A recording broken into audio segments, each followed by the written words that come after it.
I had only planned for a quick hike that afternoon. The week had been long, and we, two co-workers with the same habit of wandering aimlessly after office hours, decided to hit the trail just to stretch our legs before sunset. The trailhead was close, only a 15-minute drive from the edge of town, and I didn't even bother checking a map beyond noting the name of the path. We parked in the small dirt lot, slipped on our boots, and started walking, the late afternoon sun warm on our shoulders but already leaning low in the sky. It felt like a walk in a familiar park at first. The trail was wide enough for two people walking side by side, dry, with leaves turning pale in the shifting light. We didn't speak much. It didn't feel necessary. There was the quiet crunch of old leaves under our feet, the occasional snap of a twig, a breeze brushing through the trees. The first 2 miles passed easily.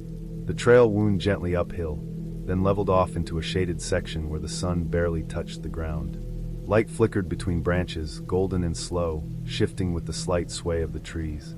Birds called intermittently, more curious than fearful, and the distant sound of a stream added a soft rhythm under the otherwise steady hush of the woods. Nothing felt out of place. If anything, it was calming. We moved in silence, aware of one another, but not needing to speak. The trouble began during the last mile. I noticed it first. The air changed subtly, heavier and damp in a way that made it harder to take a full breath. The trail narrowed. Roots and rocks rose sharply beneath our boots, twisting the path underfoot. The trees closed in, leaving only a narrow corridor of visibility. Shadows deepened far faster than they should have at this hour. I glanced at my co-worker. He gave a small shrug, but his body language mirrored my own unease. Then we heard it. At first, it was distant. A low, irregular crunching sound. Something moving off the trail. Something large. It didn't sound like an animal exactly. Deer maybe, or a stray dog. But it wasn't predictable, didn't follow the patterns of a creature I knew.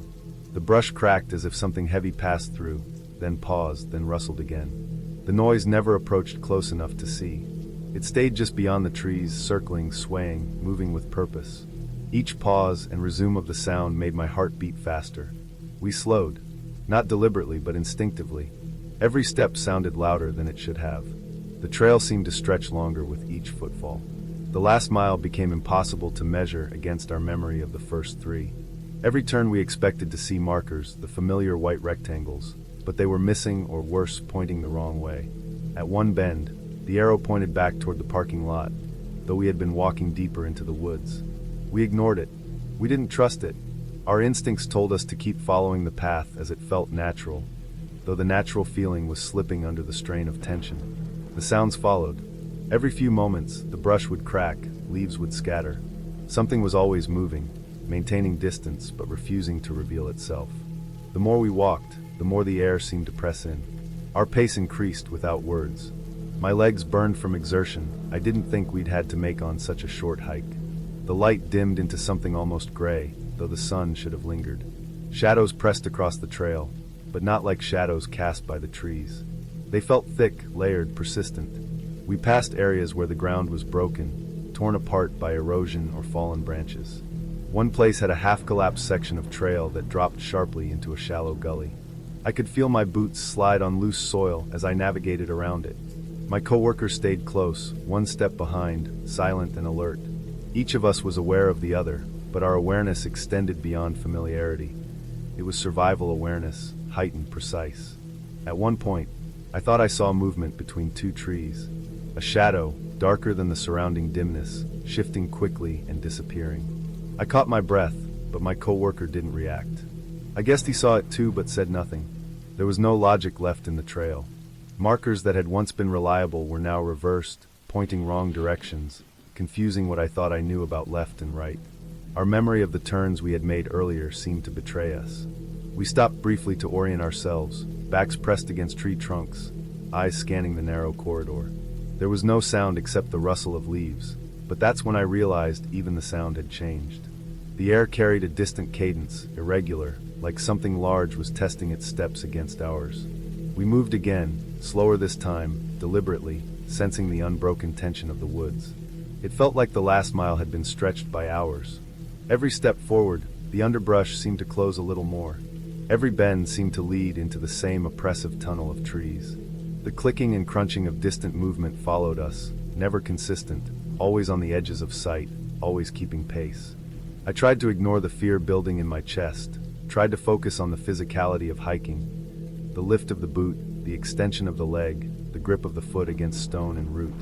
But it was impossible to fully occupy my mind with mechanics while the sensation of being watched threaded through every motion. Finally, just as the sky faded into deep amber and the last traces of daylight left the tree line, the forest thinned abruptly. The trail opened into a small clearing, just wide enough to see the faint outlines of the road leading back to the parking area. Relief washed over me. The oppressive weight of the trees, the sounds, the wrong markers, they lifted in an instant. The crunching off the trail stopped. The air lightened. I looked back into the dense corridor we had just passed, expecting to see someone or something, and there was nothing. Just empty space, dark and still, as if nothing had been there at all. We walked the last few hundred yards in silence. The sounds of our boots on the dirt road were grounding. My co-worker and I exchanged a glance, a combination of disbelief and exhaustion. The short hike that had promised a bit of evening exercise had become a test of focus and endurance. Once in the car, we locked the doors without speaking, both unwilling to articulate what had been felt or seen. The next day, curiosity forced me to check the trail online. The trail had a reputation, though it was lightly mentioned. Several accounts described losing time, feeling the last mile stretch impossibly long, or markers pointing the wrong direction. Some spoke of returning after dusk with stories of strange, unseen presence. No reason was given, no explanation, only anecdotal warnings that now made sense to me. The trail had been closed quietly, perhaps after a few more reports, but nothing official had been posted. I never returned. The memory of that last mile stayed with me, not because it was terrifying in the moment in the conventional sense, but because it was disorienting, draining, and precise in its subtle manipulation. It was just a forest, just a trail, but it had worked against us in a way I could neither fully explain nor forget. That trail exists somewhere, still in the woods, and I suspect it waits for the next person to underestimate the last mile.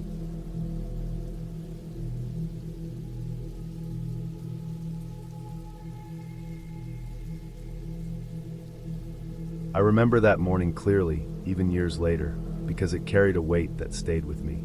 My brother had planned everything, which wasn't unusual. He's the responsible one, always meticulous.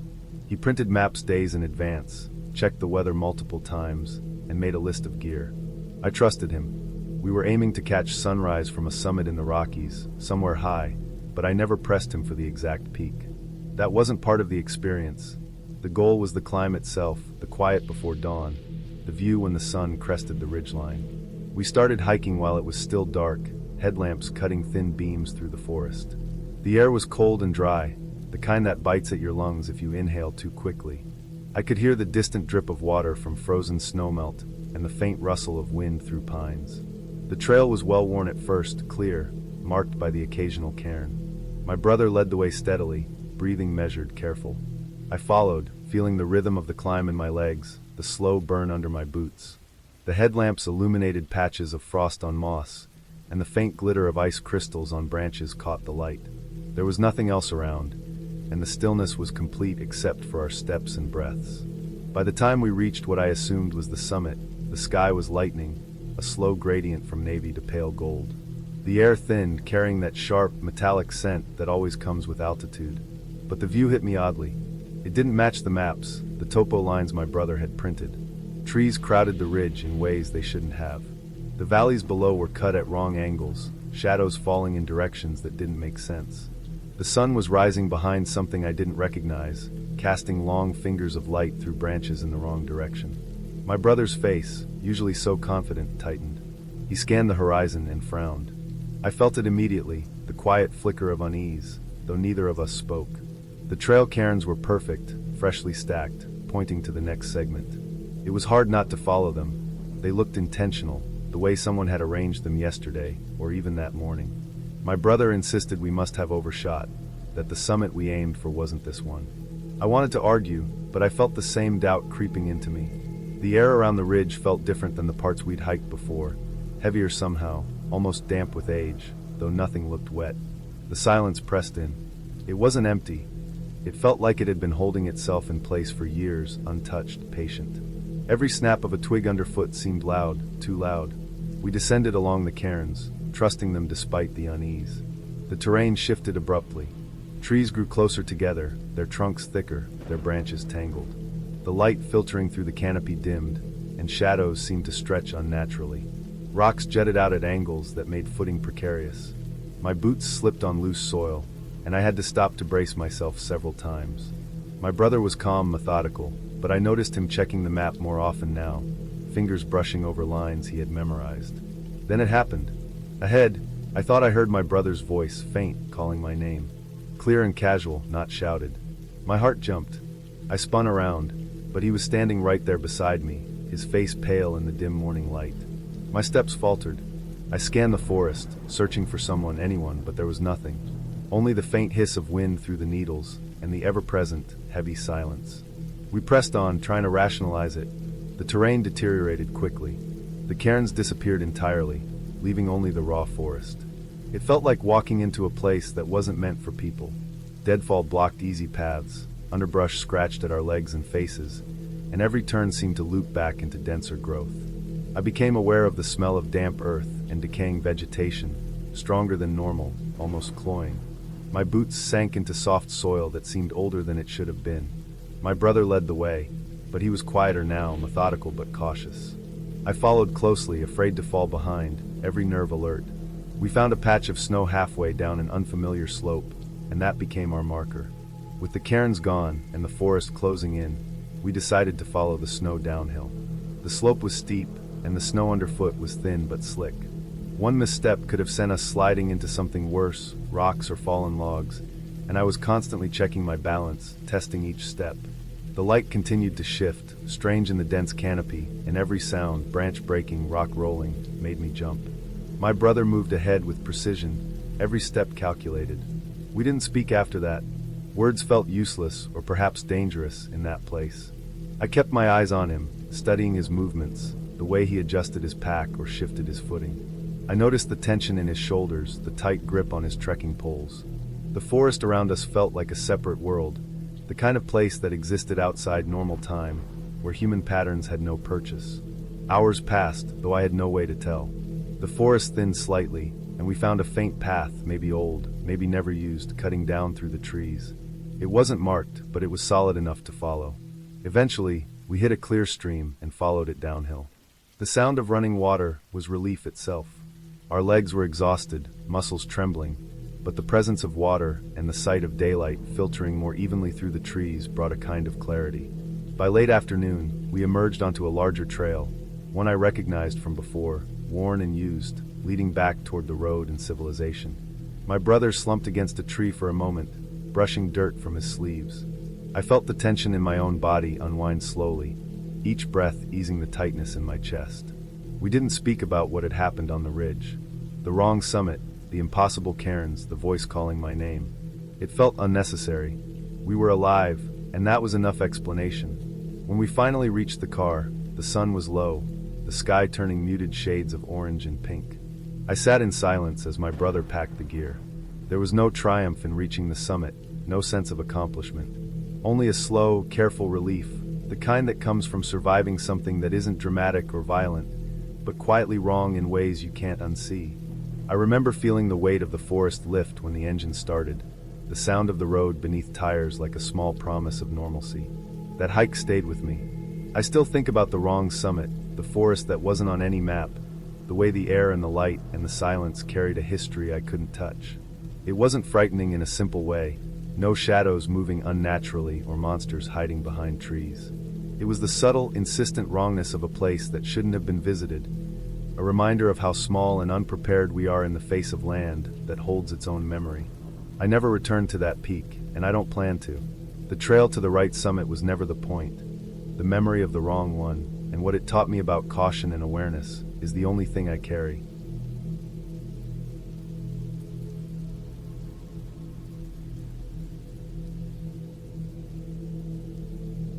We chose the trail because it had the reputation of being harmless. A local nature preserve tucked between neighborhoods and farmland, the kind of place parents brought kids after school and older couples walked on weekends. The parking lot was gravel and half full. There was a sign with a faded map bolted to a post. A loop through mixed woods. No elevation. No cliffs. No water crossings. No reason to worry. It was late spring in 2018. The air still had that wet smell left over from winter, soil and rot, and new leaves pushing through. The sky was flat and pale, not sunny, not threatening. The kind of day where time feels slow in a good way. My girlfriend and I had driven there on impulse, wanting to get outside without committing to anything difficult. We dressed light. No packs. No weapons. One bottle of water each. We planned to be back at the car before dinner. The trailhead started wide and clean, packed dirt with wood chips spread thin. Trees stood close but not dense. You could see 10, 20 yards into the woods on either side. Bird sounds were constant but soft. Wind moved the upper branches, not the lower ones. It felt open. For the first stretch, we walked at an easy pace. No rush. No tension. We talked about work, about nothing important. Our footsteps were the loudest sound nearby, shoes grinding lightly on dirt. After maybe 30 minutes, the trail narrowed and curved more. The preserve grew quieter the deeper we went. Fewer birds. More still air. That was when I noticed movement behind us. At first it meant nothing. A shape passing between trunks, then gone. Another hiker, probably. The place was local. People came alone all the time. I did not say anything. I just registered it and kept walking. A few minutes later, I looked back again. A man was on the trail behind us. Far enough away that details blurred, close enough to confirm direction. He walked at a steady pace. Same path. Same rhythm. That still felt normal. Trails funnel people together. Timing overlaps. I let it go. The shift came slowly. It was not one clear moment. It was the way time stretched between glances back, and the distance never changed. We walked faster without meaning to. He remained the same number of steps behind. We slowed to step over roots, and he slowed as well. We stopped briefly to retie a shoe and drink water. He stopped too, standing still on the path, head angled down, not checking a phone, not stretching, not looking around. The air felt heavier, the woods closer. My awareness narrowed. I began tracking sounds without choosing to. Our breathing, our steps. Another breathing pattern layered underneath, faint but steady. It did not match either of us. My girlfriend shifted closer to me as we walked. Her posture changed. Shoulders tight, head tilted slightly as if listening. I did not ask what she heard. I already knew. We passed a trail marker, and that was when I noticed something wrong. The post stood bare. No color, no arrow, just raw wood where a sign had been. The break was not weathered. It was bright, splintered, fresh. I looked ahead and saw the next post. Same condition. Another one further down, twisted off at an angle, discarded in the brush. The absence of markers hit harder than their presence ever had. This was supposed to be a loop, but suddenly it felt like a corridor. We reached a fork where the trail split around a low hill. Both paths rejoined later, according to the map I half remembered. One was shorter, one longer. Without stopping, we took the longer route. The decision felt urgent, not strategic. We needed space. We needed time. Footsteps followed immediately onto the same path. There was no hesitation, no pause, no adjustment. The man committed to the longer route as if it had been decided long before. The woods on this side were denser, younger growth, more underbrush, the ground uneven. The air smelled sharper, green and bitter. Our pace increased. Not a run, just faster, intentional. I stopped checking behind us because I already knew. The distance never grew. The sound never faded. That breathing stayed present, steady, controlled, close enough to feel personal. We passed more empty posts. Some snapped clean, some bent, none marked. The trail itself began to feel less defined, edges blurred by leaves and broken branches. I realized then how easy it would be to get turned around if you did not already know where you were going. How easy it would be to rely on someone else's sense of direction. My thoughts went practical. Where were the nearest exits? How far we were from the parking lot? How long before the woods thickened enough to block sight lines? I felt exposed despite the trees. We made the decision without stopping. We left the trail. It was not a dramatic move.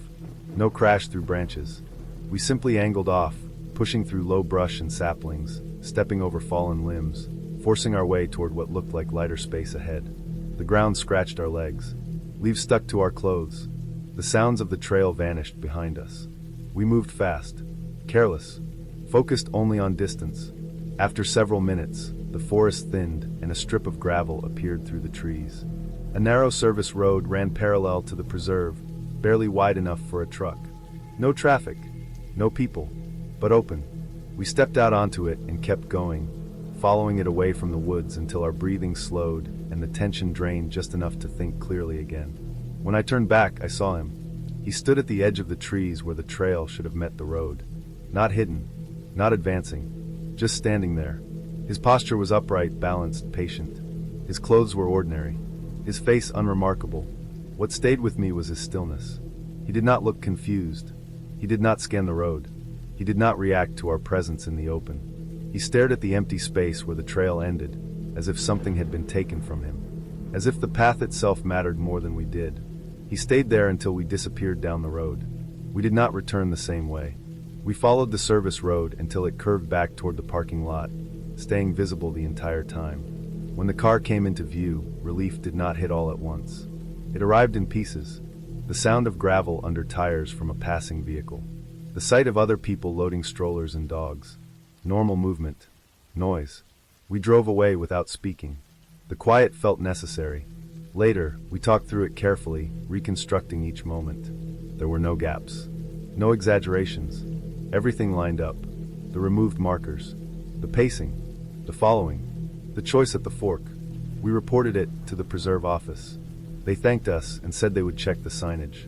They did not ask about the man. Nothing else happened. No chase. No confrontation. No proof beyond memory and shared experience. But the effect stayed. I learned how thin the line is between safe and vulnerable. How much comfort comes from signage and shared assumptions. How a place labeled easy can become dangerous without changing at all. I do not hike loops anymore. I choose trails with clear exits. I carry more than I think I need. I pay attention to who is behind me and why. When markers disappear, I leave. That day ended cleanly. We got out. We went home. The explanation is simple. Someone removed the signs and waited. Someone used familiarity to their advantage. Someone lost control of the situation when we refused to stay on the path. That is enough to keep me cautious. That is enough to keep me out of loops.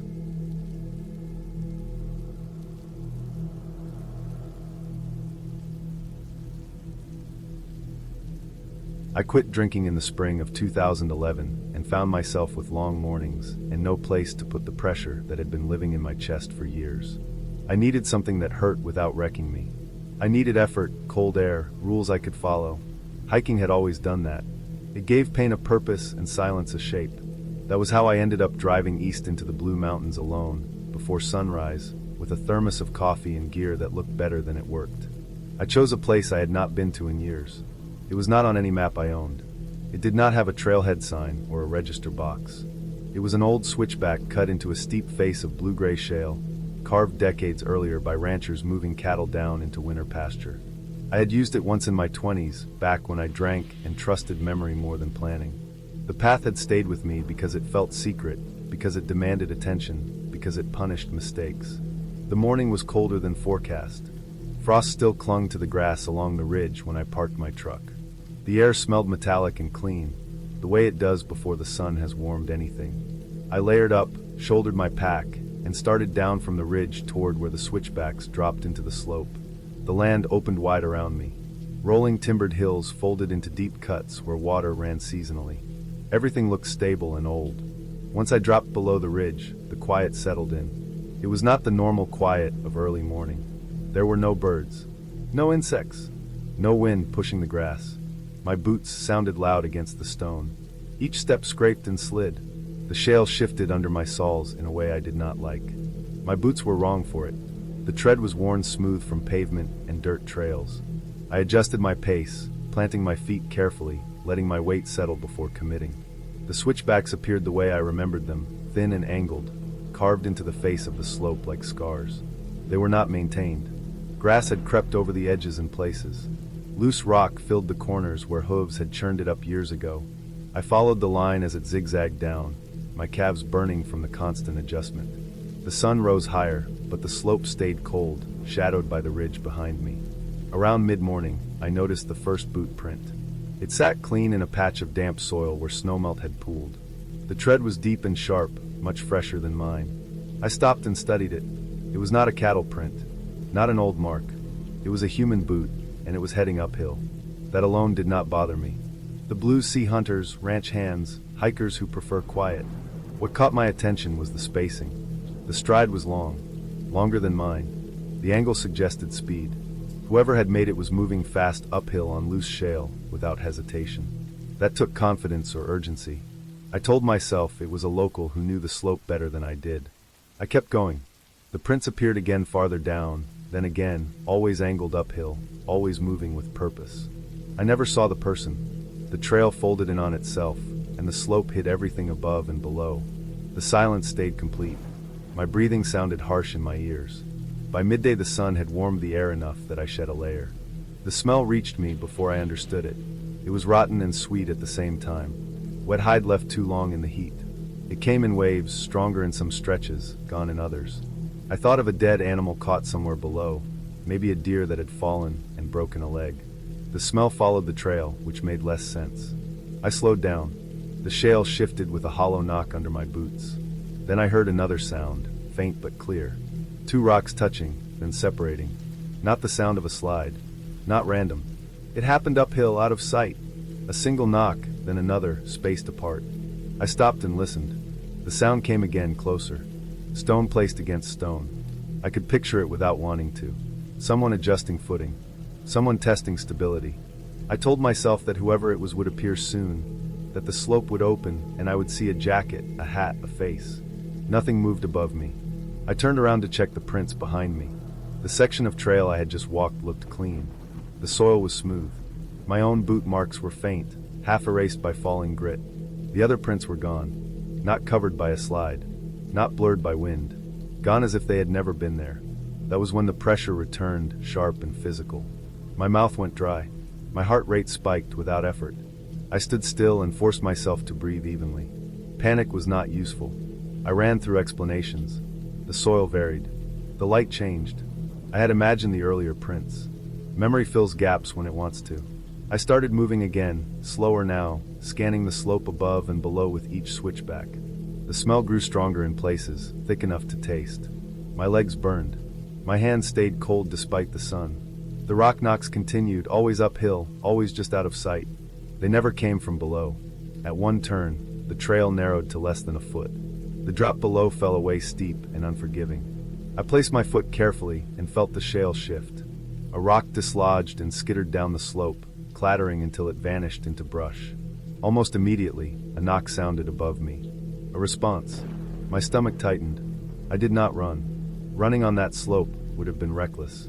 I moved with intention, keeping my center low, my eyes on the path. I did not call out.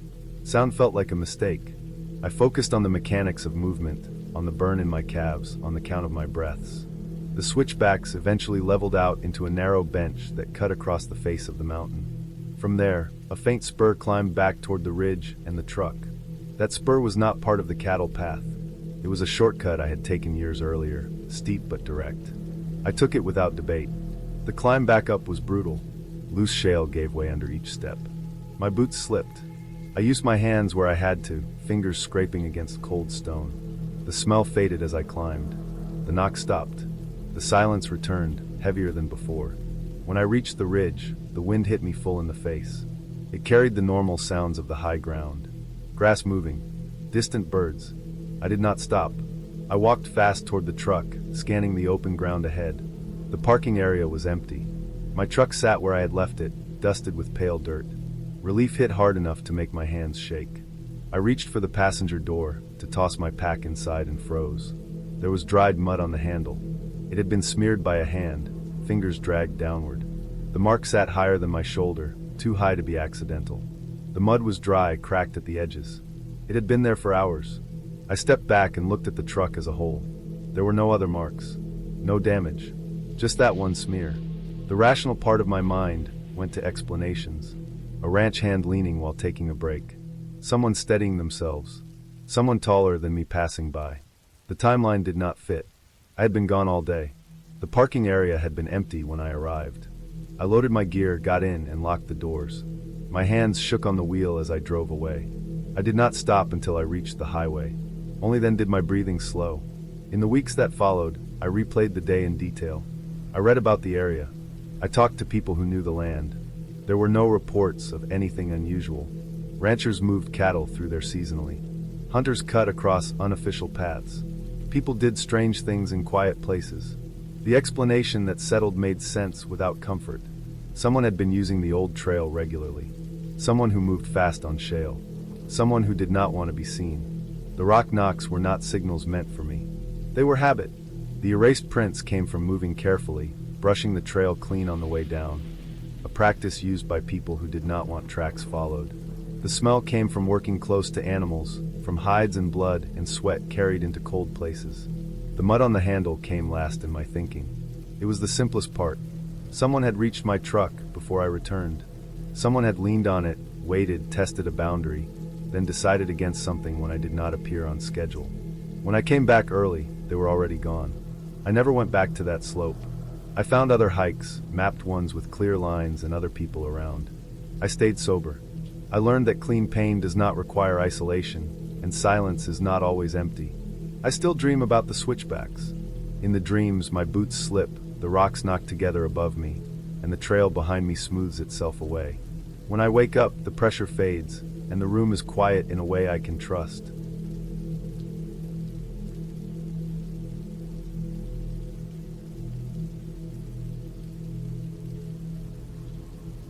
I went out that morning just after the storm, the kind that had swept through the Carpathian foothills the night before, leaving a strange, raw quiet in its wake. I was alone, carrying a backpack with a DSLR, a couple of lenses, and the minimal gear I needed for a day hike. The air smelled sharp, like wet pine and cold earth, and every breath carried the faint metallic tang of rain-soaked soil. The forest floor was slick, covered with fallen branches and leaves that had turned dark and heavy with water. The trail I had chosen ran along a ridge, a path I had followed before but not in this condition. Parts of it had collapsed, leaving jagged edges where the soil had slid down into the valley. Each step required attention, not just for balance but to make sure the ground was solid enough to hold me. I moved slowly, camera ready, scanning for any visual signs of the storm's work. Trees had snapped at odd angles, their roots half exposed, half hanging over the fractured trail. Mud and rocks had shifted unpredictably, creating shallow pools in the hollows. In the distance, I could hear the river that had risen overnight, the current grumbling over boulders, carrying a constant hiss under the heavier, dripping sound of the trees releasing the rain from their branches. Occasionally, a branch would crack, the sound echoing sharply against the damp slopes, and I would jump, tense against the suddenness.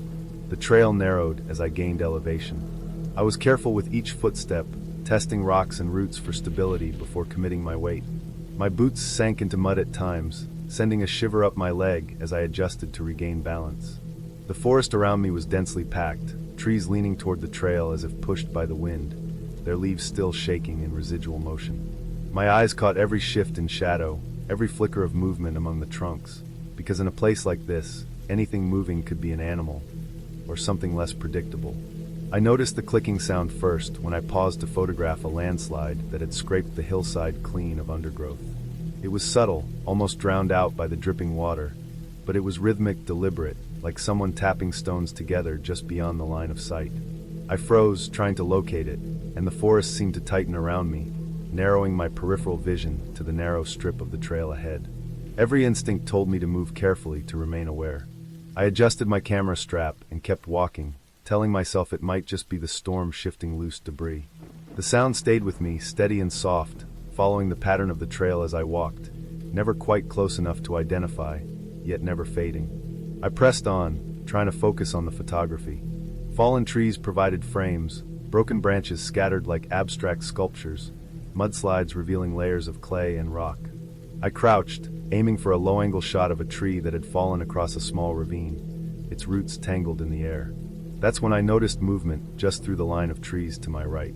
It was too smooth, too deliberate to be a deer or a wild boar. Only parts were visible at a time. The flash of dark clothing or something cloth-like, the angle of a shoulder passing between trees. It didn't stumble. It kept pace with me, matching the rhythm of my steps without stepping onto the trail. I stopped, holding my breath, and the movement paused too, as if observing me.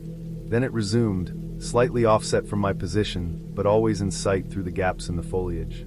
I tried to slow my breathing, to convince myself it was another hiker who had started earlier and now caught up. But the trail was fractured, and I had passed no one in the last hour. The path was not popular enough for random hikers to appear without warning, and the forest was still wet and treacherous. My pulse quickened. Every snapped twig underfoot seemed magnified, every drop of water from above like a small drumbeat marking time. I raised the camera and tried to frame a shot of the movement, hoping to catch a glimpse, but the viewfinder showed only the trunks and leaves shifting with the breeze. Nothing solid.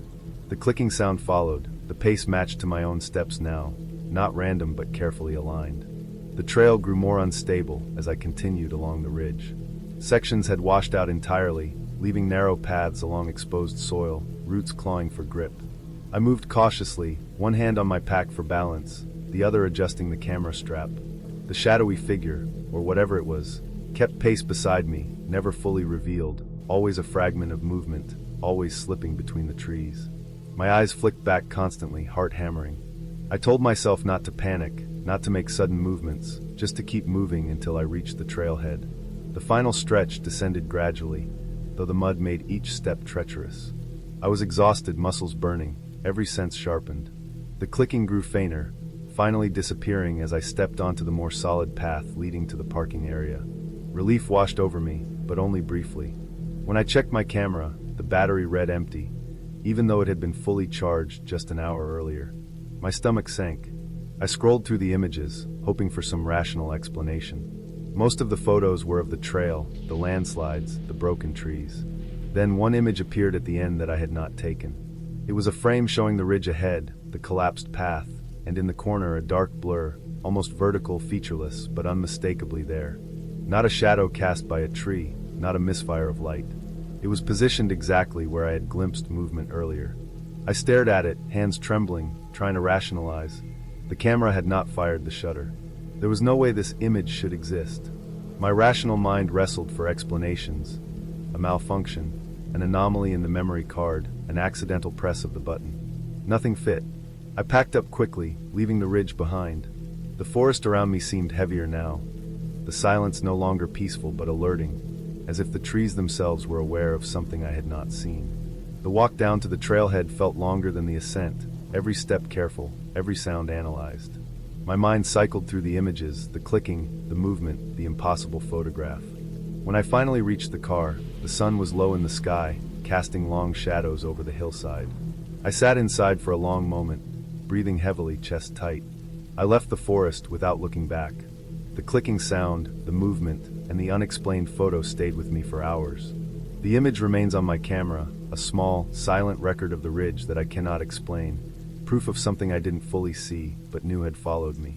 There were no supernatural elements, no ghosts or monsters, just the weight of observation, the certainty that something had kept pace, unseen and deliberate, moving parallel to me across the destabilized trail.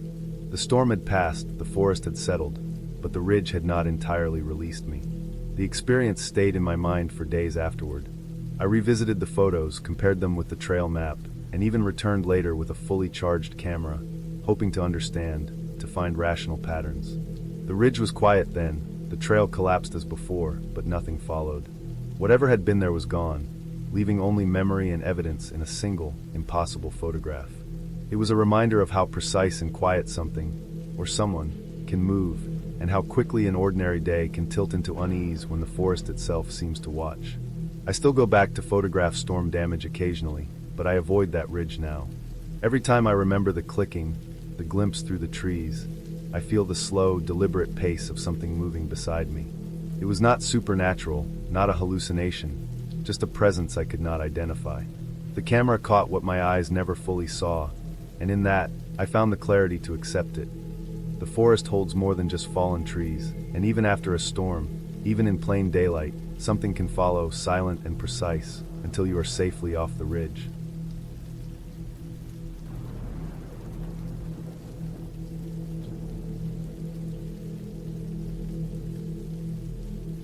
I set out early in the morning, just after sunrise, when the desert was still cool and the light soft on the canyon walls.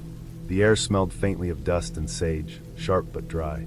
I had my pack tight against my shoulders, water strapped to the sides, and a small first aid kit tucked into the top compartment. This hike wasn't just another trail for me. It was something I needed, a kind of quiet reckoning after my divorce, after the months of feeling unmoored and untethered. I'd spent the night before going over the map and the online reports. Everyone called it challenging but rewarding.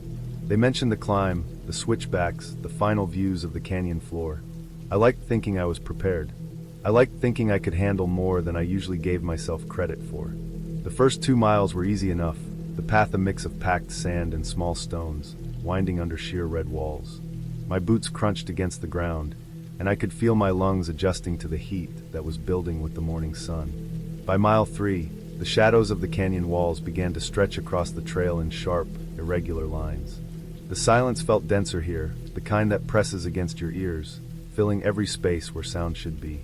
I passed a few dry washes and small rock ledges, keeping my pace steady, taking occasional sips from my water bottle. The solitude felt good at first. I thought I might even welcome it. At mile 4, the trail narrowed, cliffs rising sharply on either side. My steps echoed faintly, and I started noticing the way the sound carried. It wasn't immediate, but the canyon seemed to hold on to the noise for a moment, then bounce it back with a strange, almost deliberate delay. I dismissed it at first, thinking it was just the echo, the way sound works in enclosed spaces. The trail began to climb more steeply here, and I slowed, taking a breath at the edge of a small outcrop where I could see the canyon stretch endlessly below. It was quiet, except for my breathing and the occasional scratch of a small bird somewhere above. I felt calm, centered in a way I hadn't in months.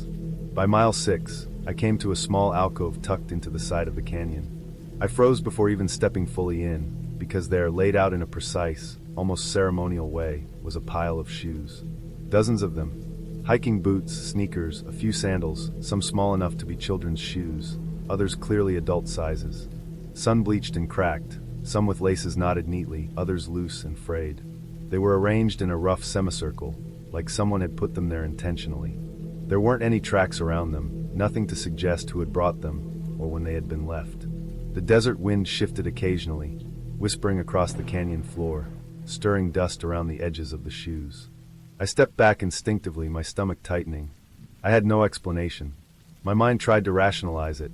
Someone had staged them, hikers dropping forgotten shoes, a strange desert art installation, but the careful placement didn't feel random. It felt deliberate, and it unsettled me.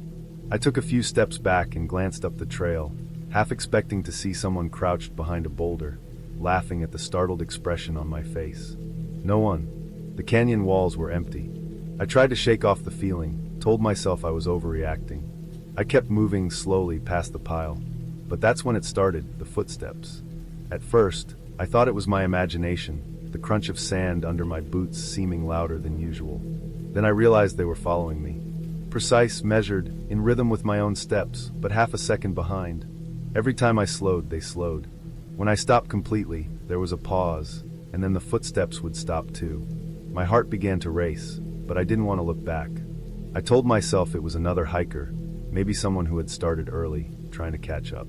It made sense, except the trail was narrow and winding, and I hadn't seen anyone since morning. And yet the sound persisted, hauntingly close.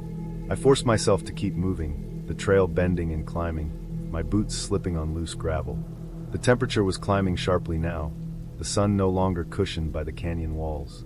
My water was low, sweat dripping down my back, and every step seemed heavier than the last. But the footsteps were relentless, echoing every movement. I tried turning my head, catching glimpses of the path behind me, half expecting to see a person emerging from a bend, a shadow moving over rock. But the canyon remained empty. I wondered if I had stumbled into some sort of echoing optical illusion, the walls bouncing back sound in a way that mimicked my own pace, but that didn't explain the precise delay. That didn't explain the tightening feeling in my chest, the sense that I wasn't alone. By mile 8, I realized I had walked further than I thought. My legs ached, and I checked my watch and the small odometer clipped to my pack. Nearly 12 miles. I hadn't noticed the distance because I had been too focused on the strange sounds, the unnatural stillness around me, the way the desert seemed to hold its breath. I decided then to turn around. I needed to leave, to get back to something familiar, to ground myself in reason. I retraced my steps slowly, my eyes scanning every ledge, every shadow, the pile of shoes heavy in my mind. I reached the alcove again, and something made me pause. One of the shoes was missing. A plain, old sneaker, child-sized, sun-bleached like the rest, but it wasn't there before. I stepped closer, my breath shallow. The rest remained arranged as before, undisturbed, but that single sneaker was gone. I felt a jolt of panic, my skin prickling. I looked around, half expecting to see it somewhere further along the trail, maybe someone hiding it, playing a cruel joke. But the canyon remained silent, empty, indifferent. I forced myself to keep walking, keeping my pace steady despite the weight in my chest. The sound of the footsteps had stopped once I had decided to turn around, or perhaps I had just grown too tense to notice them. I didn't look back again until I was several miles down the trail, closer to where the walls opened up and the sunlight was brighter. The desert seemed to breathe normally here, the wind moving the dust in familiar patterns, the birds calling again. I didn't stop to rest until I reached a flat stretch where I could see the parking area in the distance. I sank onto a rock, exhausted, my legs trembling. The shoes, the footsteps, the missing sneaker, all of it pressed against my mind like a weight. I tried to rationalize. Maybe someone had placed the shoes as a warning, a strange desert marker, and someone had returned to take one, a symbol I didn't understand. Maybe the sound was an acoustic trick of the canyon walls. Maybe I had simply overextended myself, and my mind had started playing tricks. I left the canyon without looking back again. The parking area was empty, quiet in a way that felt safe, ordinary. I drove home slowly, keeping my hands on the wheel, thinking about the hike. I told no one for months, not because I was embarrassed, but because there was no explanation, and I didn't want to feel the weight of their disbelief. The desert remained the same in my memory, harsh and beautiful, indifferent and strange.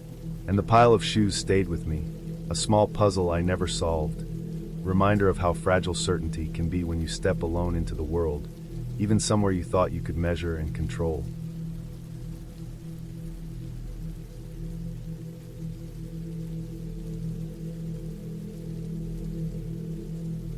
I started taking these morning hikes in the southern Appalachians back in early 2020. My work had gone fully remote, and the rhythm of walking through the forest before opening my laptop became essential, almost like clearing the static from my brain. I didn't stick to marked trails.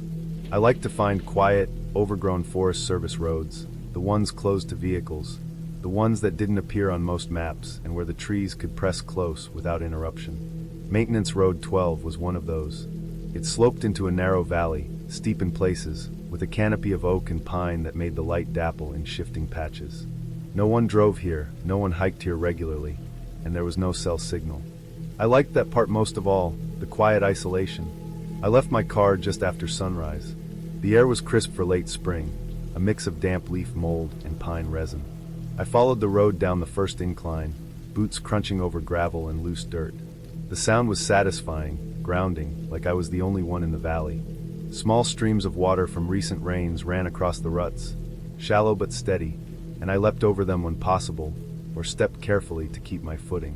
Birds called here and there, would thrush, chickadees, but their noises seemed distant, absorbed by the valley.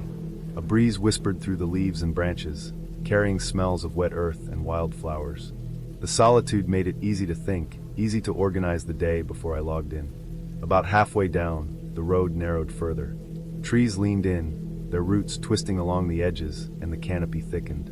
That's when I noticed it. My name. Not shouted, not urgent, not loud at all. Just said. The sound was soft, casual, almost like someone clearing their throat.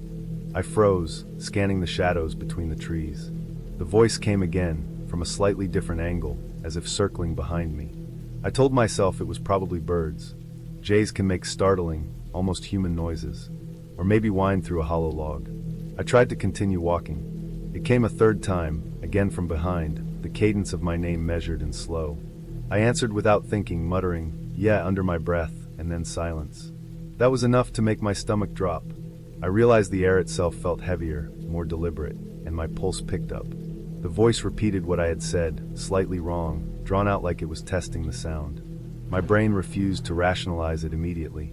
For a moment, I was just standing there listening, waiting for the birds or wind to make sense of it. But it didn't. I began moving faster, trying to ignore the irregularity, my footsteps faster than necessary. Gravel skittered under my boots, sticks cracked sharply, and I kept glancing over my shoulder.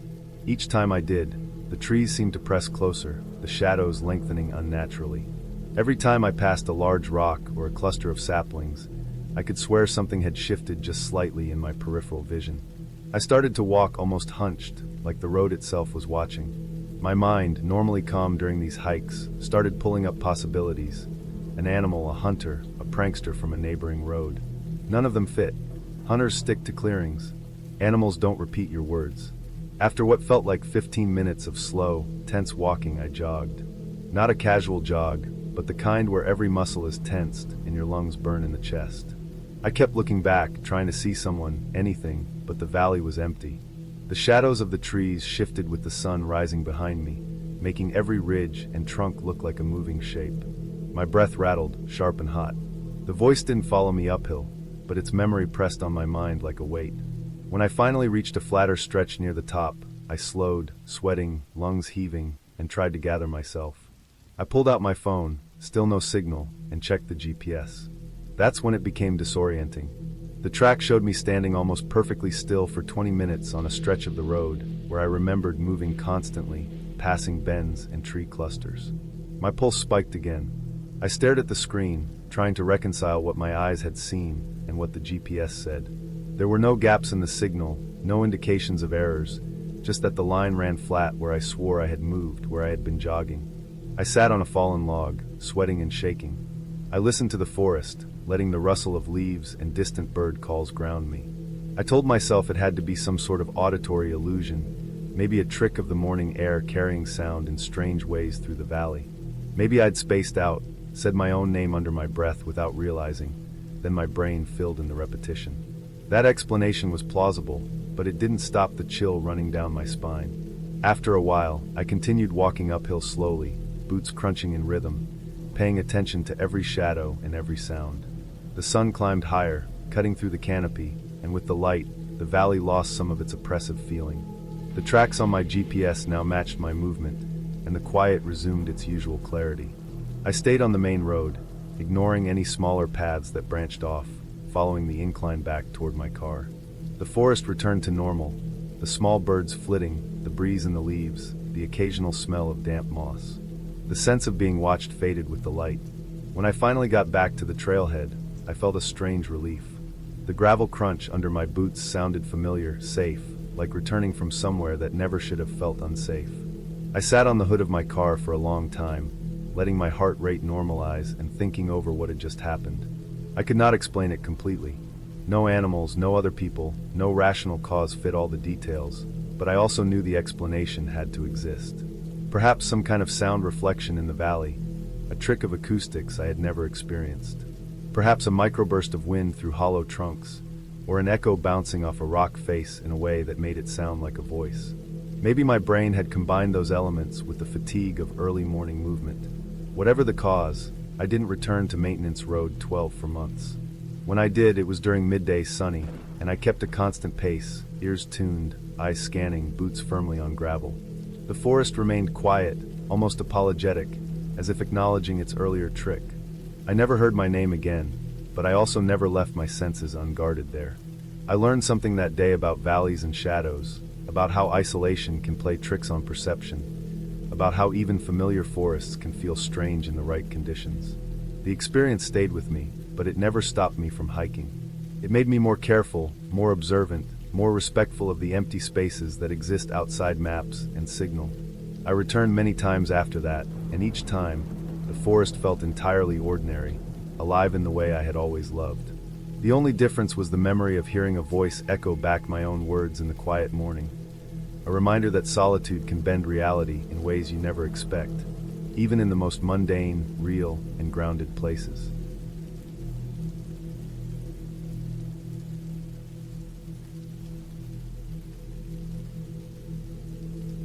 I was 15, and it was the summer of 1997 when our scout group went on that hike I still remember clearly.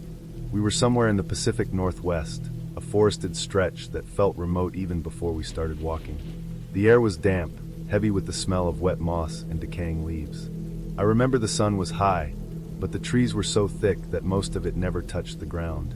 We were supposed to follow a loop trail for a merit badge, and 2 adults led the group, both experienced in hiking but cautious.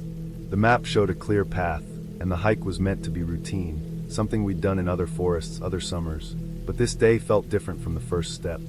We set out in the morning, boots crunching over pine needles and broken twigs. The trail started as expected, winding gently up a small ridge, and I felt the usual mix of excitement and fatigue. The other scouts were chatting, but it was the quiet of the forest that dominated, the kind that made even normal voices sound loud. About 45 minutes in, one of the adults paused and frowned. Ahead, between two old cedar trees, a narrow tread appeared, one that wasn't marked on the map at all. Freshly pressed soil, as though someone had walked it yesterday, no moss growing over it. It didn't belong there. The adults looked at each other. I could see the hesitation. One of them bent over, tracing the edge of the path with a gloved hand. Then they nodded slowly and motioned for us to follow. I remember that the other kids murmured, unsure, but curiosity outweighed fear. I stepped onto it. The trail felt different immediately.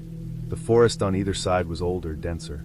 Trees leaned in at odd angles, their branches tangled like a ceiling above. The air smelled heavier, richer, like wet soil and roots pressed together. The light was dimmer, even though the sun was still bright over the ridge we had just left. After 10 minutes, I realized we hadn't seen the original trail in a long time. I tried to remember where it had been, but the landmarks didn't match. Nothing looked familiar. The adults didn't speak, just kept walking, occasionally glancing behind them. The forest felt silent in a way that made me aware of every step I took. My own breathing sounded too loud. Every snap of a twig made my chest tighten. We passed trees with bark gouged in strange patterns. Not letters, not anything I recognized, just shapes, circles intersected with lines, curves that hurt my eyes when I stared too long. I could see other kids starting to notice.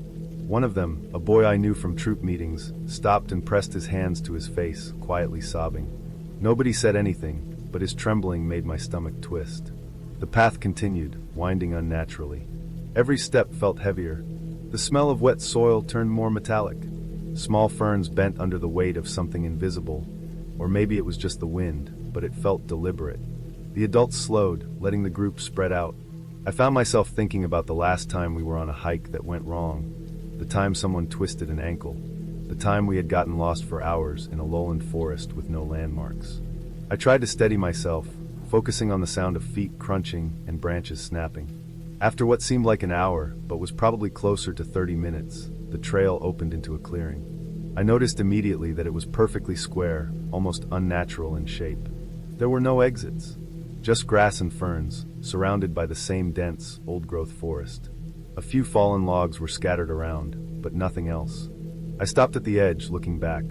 The path we had come down wasn't there. The forest behind me was continuous, solid.